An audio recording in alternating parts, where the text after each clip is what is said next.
How good did it feel to have NBA basketball back last night?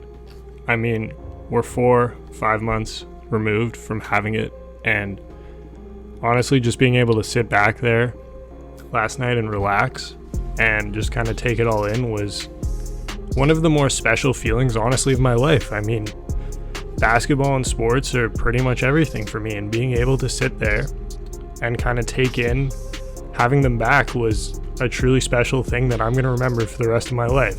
So before we even get into this video and this take, and I guess the obvious negativity of it, I just want to pause and kind of reflect on how happy I was, and I know how happy everyone who's going to watch this video was getting to watch basketball and something that actually mattered last night, because for 5 months we haven't been able to. And I know for me it's been tough. I know for a lot of other people it's been really tough, and I'm just really thankful to have it back. So I just wanted to say that off the top of this. But the reason I'm making this video is because last night we got to watch one of my favorite players in the NBA to watch for, honestly, since he was in college at Kentucky.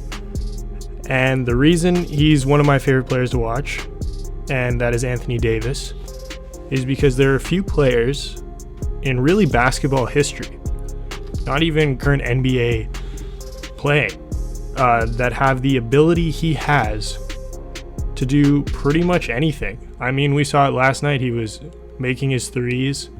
He has an unbelievable knack around the rim to finish.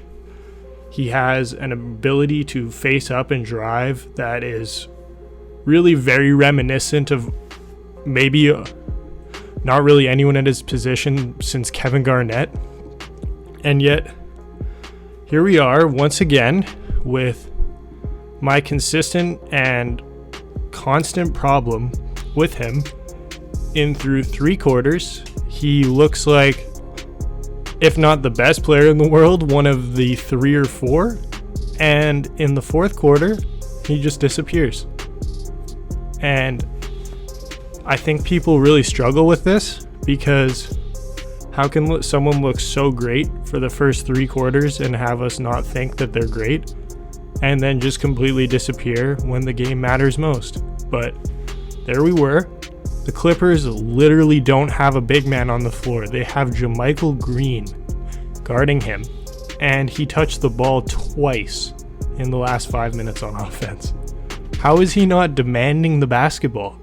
This is my constant problem with Anthony Davis. I have always wondered if the mentality is off, in that I don't know if he can be the number one guy that we all see he has the talent to be mentally. Because down the stretch of that game, we saw LeBron taking the ball and doing LeBron things. That's the mentality that Anthony just has never had.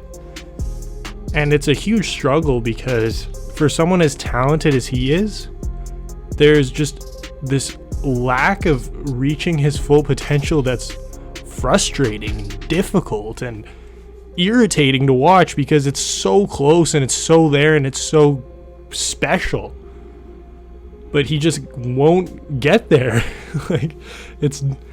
Why won't he just go down to the block and demand the basketball? Because JaMychal Green's going to follow him. What did he take, 18 free throws yesterday? These guys can't guard him.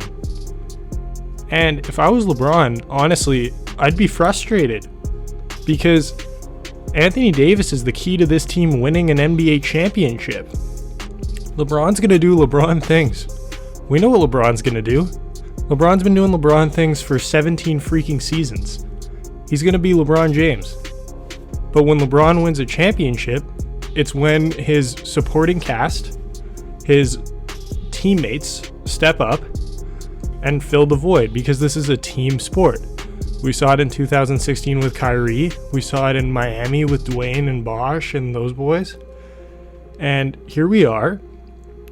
And I'm still worried about Anthony Davis, because where was he in the quarter that mattered most? Anthony, where are you? I need you, man. Why are you a three-quarter killer and a fourth-quarter ghost? I don't understand. We got Michael Green guarding this man, and he can't even take him. What is going on? It's not like they had Paul on LeBron and Kawhi on Anthony, and he was like, yeah, this isn't going to work. He had Michael freaking Green on him, and he wouldn't take the ball. I understand maybe in the last minute where LeBron's going to close things out, and maybe that's the point, is they use Anthony to get to the fourth and LeBron brings them home. But for a player in his 17th season, is that a realistic way to win a championship? I don't know. I guess we're going to find out. But to me, I think Anthony Davis is the key to this team winning a championship. If he's not going to be the guy in the fourth quarter he is in the first three quarters against this Clippers team, who, mind you, didn't have Montrezl Harrell, who will be the one guarding him down the stretch, then I'm worried if I'm a Laker fan. And I think everyone should be worried right now, because how much can you really rely on a guy who's 34, 35 years old? Like, at some point, LeBron is going to get tired. He's going to age a little bit. And the Lakers are betting an awful lot that it doesn't happen in the next 3 months. And for their fans' sake, I hope it doesn't. But the reason I will always be on the Clippers' side in this is because I'm a bigger believer in Paul George and Kawhi than I am in Anthony Davis. LeBron is great. He's unbelievable. We saw it again last night in the fourth quarter.